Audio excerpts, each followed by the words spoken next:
ये कह रहे हैं बहुत सारे आईएएस लोग शादी में बहुत बड़ी गाड़ी लेते हैं दहेज में। गाड़ी तो बहुत छोटा पार्ट होता है भाई, उस पूरे पैकेज में 5% ही गाड़ी, बाकी 95% और चीजें हैं। कैसे लेते हैं? अपने नाम में नहीं लेते हैं।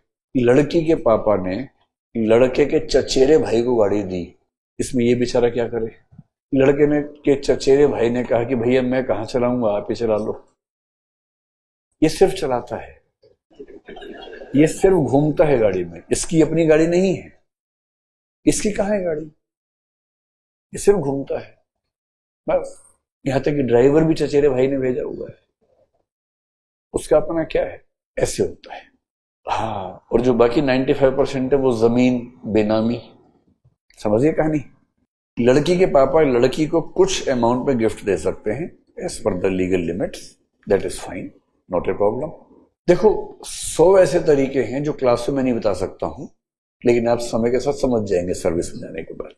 दुनिया मतलब आप कितने भी कानून बनाएं, हर चीज का तोड़ है, but that is not the part of your syllabus.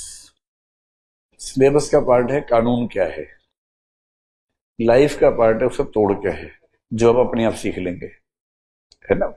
वहां सीखना सारा यहीं को सीखना चाह रहे हो भाई। नंबर 2, बहुत धक्का लगेगा आप लोगों को, लेकिन ऐसा लिखा हुआ है, नो डॉरी। डॉरी के मामले 3 बातें हैं। Demanding dowry is a crime, accepting dowry is a bigger crime, and even giving dowry is a crime. तो किसी लड़की का सिलेक्शन हो और सोचे कि मैं शादी करूं, दहेज दूंगी अपनी कमाई में से, तो ये भी क्राइम है। जो मांग रहा है वो तो है ही क्रिमिनल, लेकिन देना भी नहीं है। और हाँ, गिफ्ट में होता है कि थोड़ा सा ले सकते हैं, जैसे चॉकलेट, वो सब ले सकते हैं। अभी नौमन तेल है नहीं, राधा नाचने को परेशान हो रही है। पहले बनो तो सही कुछ यार, ये तो उसके बाद की बातें हैं।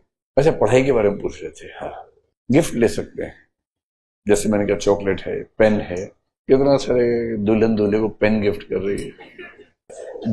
द शुभम ने एक सवाल पूछा है कि मान लीजिए, इनके स्टाइल में तो मैं बोल नहीं पाऊंगा, लेकिन आप समझ सकते हैं किस स्टाइल में बोला हूं। मान लीजिए कोई आईएएस वाईएएस है, उसकी बीवी है ना। बीवी के पापा अमीर वमीर हैं, और बीवी के पापा कोई और बच्चा है नहीं।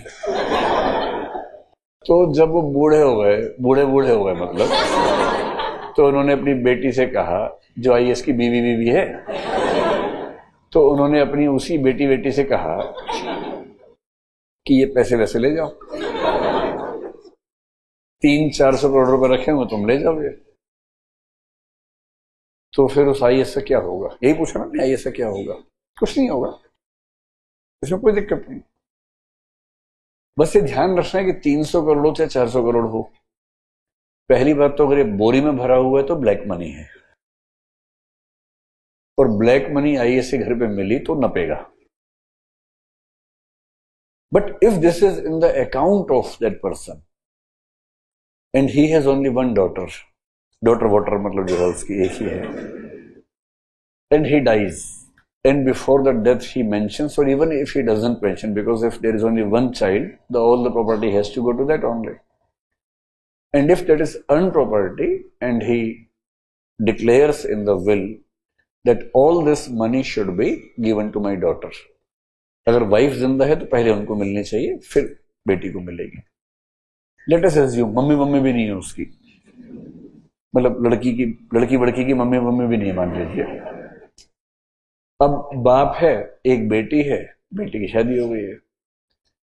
सो when he dies, all his property goes to his daughter. This is fine, perfectly fine, but not the black money. अगर वो मर गया और पुलिस घर में घुस गई तो जितना पैसा है वो सब सरकारी खजाने में चला जाएगा। तो उनसे कहना, अगर मिले कभी तो उनसे कहना पहले सारे पैसे को वाइट करें टैक्स पे करके, and when the money has been tax paid, it becomes white money, and white money can be given to anyone when someone dies or is about to die. That's no problem. There is a thing called gift deed. Gift deed आप कर सकते हैं किसी के नाम पे भी, even if you are an IAS officer and someone in your blood relations wants to gift you some money, a gift deed document has to be executed. और उसमें एकदम क्लियरली मेंशन होता है पैसा मेरे पास कहां से आया, मैं पैसा इनको देना चाह रहा हूं without any consideration, and then it is shifted to your bank account, then it's not a problem. तो वो रूल्स हैं, रूल्स के तहत कीजिए. And the wife of the IAS is not a government servant.